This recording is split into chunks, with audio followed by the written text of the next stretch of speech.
The keynote speaker at today's Soldiers Memorial Ceremony was Rocky Sickmann. This month marks 40 years since he was taken prisoner during the Iran hostage crisis. News 4's Paige Holsey has his story.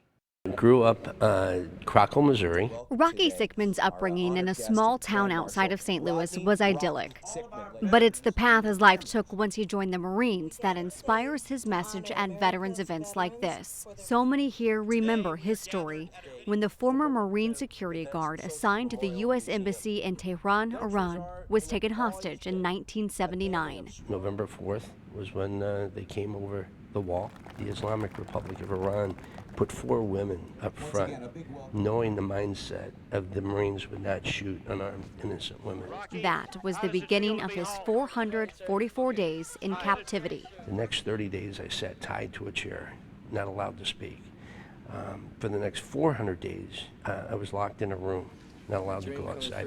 The Russian roulette, the mock firing squads, all the mind games that they played with us. It was thoughts of home that kept him going. That first Thanksgiving was tough because I was tied to a chair and I would relive everything I could, going back as far as I could, of how wonderful, and my mother making the homemade bread and the caramel rolls. To this day, he can't help but wonder. I go back to that November 4th, 1979. I just wished I would have pulled the trigger, although my orders were not to do it. But you wonder what would have happened had you been able to fire upon him. His freedom didn't come again until January 20th, 1981. My parents taught us the love of family, love of faith, and love of country.